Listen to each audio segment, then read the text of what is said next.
Dobrý deň, moje meno je Petra Hyblová, sledujete reláciu NAOSTRO. Mojím dnešným hosťom je argentínsky operný spevák José Cura.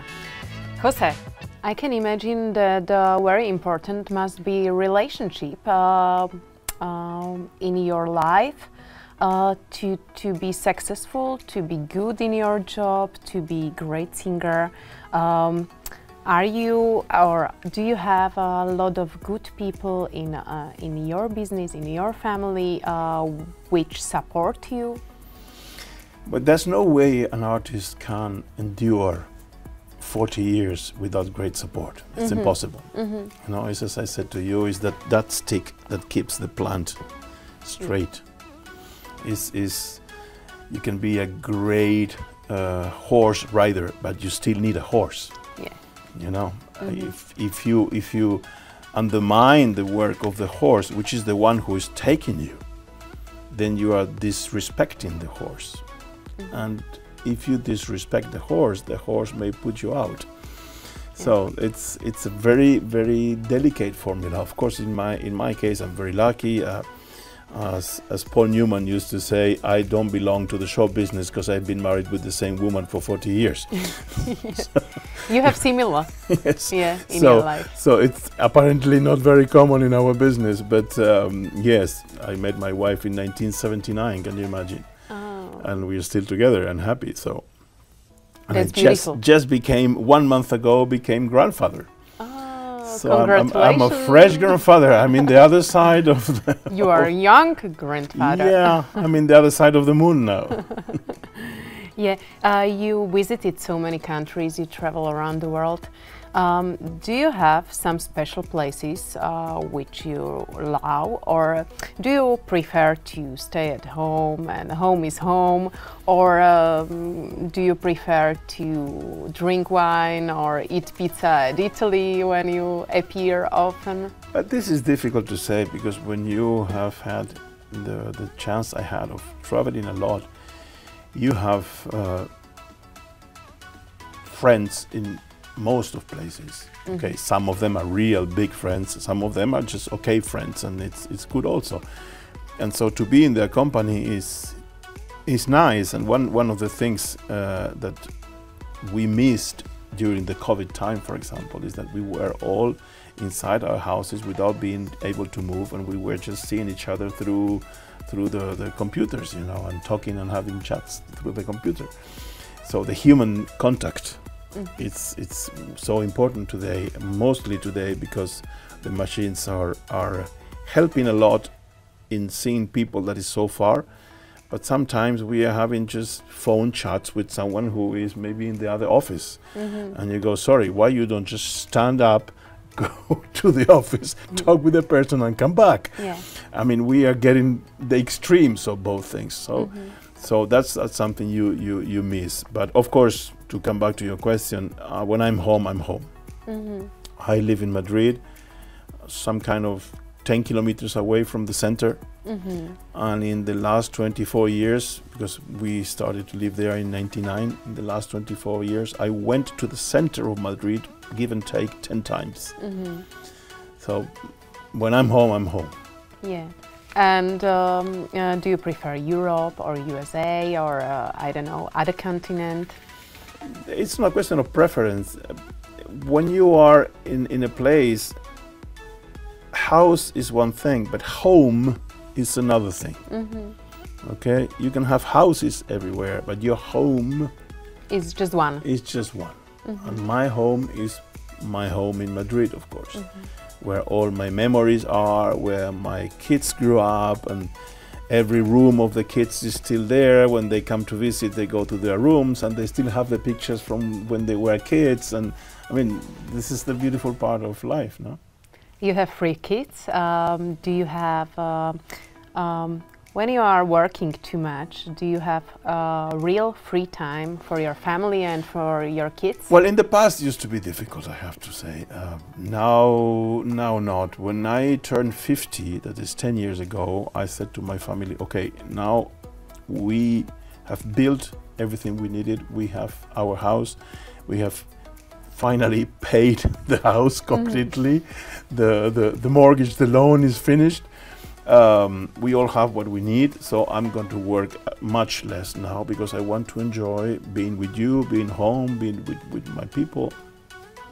So I used to do until 2012, when I became 50, I used to do more than 100 performances every year, which is a lot of performances. It's one performance every 2 days, and in our business is a lot. Then when I turned 50, all of a sudden I pulled the brake and I started to do no more than 50 performances a year. And then when the COVID came, I said, okay, I did nearly 3,000 performances in my life. Maybe it's just time to retire, you know, and just enjoy and be happy and basta with the pressure and with everything. And then I made this public, but not very big public, and I received a lot of letters and calls saying, you cannot give up, you cannot quit, you are like a point of reference for all of us when we want to look up and see, okay, which kind of career I want to have. I want to have like Cura. You cannot give up, you are our reference, our light. I say, okay, okay. So I continue, but I do really 25, 30 performances every year, no more than that. No more than that. I think I've earned my right to take it easy. I've been under a lot of pressure for more than 30 years. Now I want to enjoy the last years of career with a different rhythm, you know, and I'm investing more not only in singing but mostly in directing or conducting, because that's the way to leave heritage, to a legacy, you know, to people. When you just sing, people say, wow, what a singing, and then okay, then it's past, they forget. But when you direct or when you conduct, you transmit to others your philosophy. And this continues to others, to others, to others. It's like extension, you know. Yeah. And so now I'm more dedicated to that because, as I said, I'm 60 and I hope to be doing this job for at least another 10 good years. But you don't know. I mean, every year when you get older, every year is a new year, and you don't know if you get something, a problem, or here or there. So I want to now dedicate myself more to the future, to the new generations, to establishing, to helping, for example, Andrea Kozakova in this beautiful festival she has, to help her with my knowledge and my energy so she can develop the festival. And we are doing the same now. I'm going to Hungary to pitch, and we are starting now their festival, and we hope to continue in the future. And one of my conditions was I want to do this festival having also young people that we promote, that we launch the future, because we need to prepare the future. You know, we are living too much every day and we forget about the future. I know about you that you are multi-talented personality. You are a singer, a musician, composer, so many things, a director you are doing, and I know about you that you are also a good photographer. Yeah, but no, I'm an amateur photographer. Yeah, I know. I'm not a professional photographer. And you know, in the last 10 years, because now everybody has a phone and everybody's taking pictures, photography is not anymore super necessary. But yeah, in this business, it's very funny because when you're a movie actor, for example, if you're a movie actor and director and producer, etc., then you're okay. But in our business, the classic music, if you do 3 or 4 things, you're like under suspect, you know? Like, how is this possible? And I say, why not? I mean, in the movie business, almost every actor is also a producer, and some of them are also directors, and some of them even do. Clint Eastwood, for example. I mean, of course, we're talking about God, but just to understand, Clint Eastwood even did the music of one of his films. I mean, what are we talking about? Why are we in the classic business so in a box? So straight. So straight. I mean, we are in the 21st century. We need to open our boundaries, and some colleagues are doing so, and they're doing good. Rolando Villanson, for example, who is after tomorrow doing the opening night of the festival, who is a very, very good artist and a very also multitasking artist. He directs and he's a great guy. He's also in this, and we are new generations of old people with all interests. We are all open in this thing, and I don't know if it's going to work. It's working for me at least. Do you have other hobbies except photography, or can you tell me about your hobbies? You know, when you do so many things, as you said, the hobbies, you don't have time for hobbies. I mean, people used to ask me, when do you rest? And I said, well, it's very easy. When I'm not singing and I'm directing, then the singer is resting. And when I am conducting and I'm not directing or singing, then the singer and the director are resting. So there's always a piece of me resting.